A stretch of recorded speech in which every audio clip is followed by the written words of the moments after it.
कुमकुम सी आस्था, चंदन सा आदर, कुमकुम सी आस्था, पुष्पों सी खुशबू और शब्दों का समर्पण लेकर सर्वप्रथम मेरी प्रेरणा स्रोत अटल बिहारी वाजपेयी जी को प्रणाम करती हूँ और आप सभी को नमन करती हूँ। दोस्तों, आज का जो विषय है कि युवाओं की प्रेरणा, नेता, अभिनेता या तत्ववेता। दोस्तों, प्रेरणा तो ये तीनों देते हैं कि सभी के नजरियों के मुताबिक सभी के प्रेरणा स्रोत अलग अलग होते हैं। किसी के नेता, किसी के अभिनेता या फिर किसी के तत्ववेता। मेरे प्रेरणा स्रोत है माननीय पंडित अटल बिहारी वाजपेयी जी, जो एक राजनेता थे। कौन हो तुम, हाथों में जुगनू लेकर मशालों से होल लगाते हो, जितने इतने के हवा के साथ दौड़ लगाते हो। पता नहीं क्यों तुम्हें यकीन है कि एक दिन सूरज बर्फ बनकर पिघलेगा। ब्रेक पर पांव घिसते और कहते हो पानी यहीं से निकलेगा। मायूसियों से उम्मीद मांगते हो, सन्नाटों से संगीत मांगते हो, सर तेरे वक्त से कहते हो तुम्हें बदलना हो। जिंदगी से इश्क करते हो, जिनके लिए जीते हो उन्हीं के लिए मरते हो। कौन हो तुम, आखिर कौन हो तुम? माननीय पंडित अटल बिहारी वाजपेयी जी के संदर्भ में इस कौन का उत्तर कई तरीकों से दिया जाता है। कोई कहता है कि वो सूरज है। मैं आज अटल जी के बारे में भूतकाल में बात नहीं करूंगी। अटल जी थे नहीं, अटल जी है, क्योंकि युग पुरुष कभी अतीत नहीं बनते, वो हमेशा वर्तमान रहते हैं। तो मैं आपसे ये कह रही थी कि लोग अटल जी के बारे में कहते हैं कि वो सूरज है, तो मैं कहती हूँ कि अटल जी सूरज नहीं है।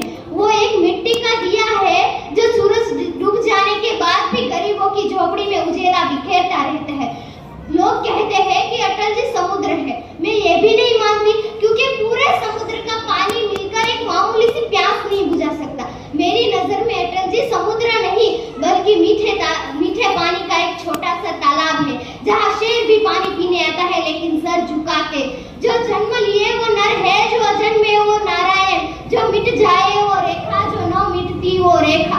कितने आए और चले गए, जो मैं अटल रहा और अटल रहा। दोस्तों, मेरी जिंदगी में ऐसे 2 दिन भी एक साथ नहीं आते जब अटल जी का कोई ना कोई पहलू मुझे हैरान न कर दे।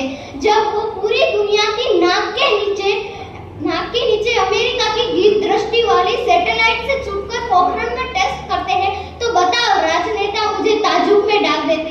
मैं सोचती हूँ कि उन्हें जरा भी परवाह नहीं है कि अमेरिका की नाराजगी कितनी महंगी पड़ सकती है। जब वो दिल्ली से लाहौर के लिए बस यात्रा शुरू करते हैं, तो मैं हैरत में पड़ जाती हूँ कि दोस्ती का हाथ बढ़ाने के लिए वो सामने वाले का इंतजार ही नहीं करते, खुद गर्मजोशी से आगे बढ़ते हैं और पिछली सारी कड़वाहटें भुला के।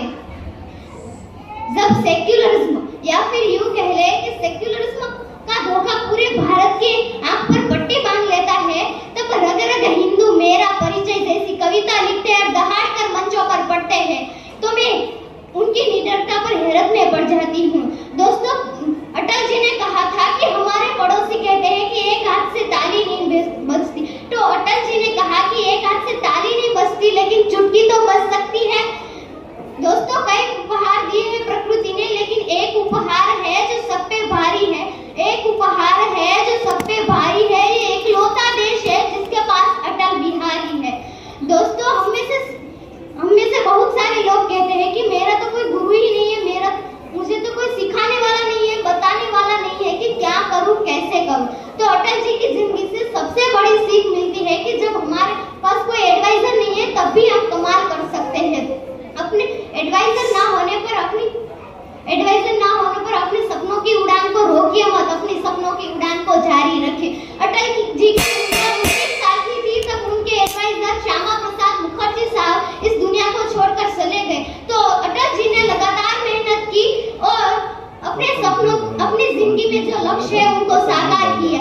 दोस्तों, अपने पास एडवाइजर नहीं है तो अपने सपनों को उड़ान को रोकिए मत, क्योंकि हमारे अंदर खुद की एक मोटिवेशन है जिसे साथ लेकर हम अपने लक्ष्य को साकार कर सकते हैं। दोस्तों, हमें इंस्पायर होने के लिए अपने हीरो को 7 समुद्र पार ढूंढने की जरूरत नहीं, बस कुछ साल पीछे मुड़कर देखना है। अटल जी के पद चिन्ह हमारा मार्ग प्रशस्त करने के लिए पर्याप्त है।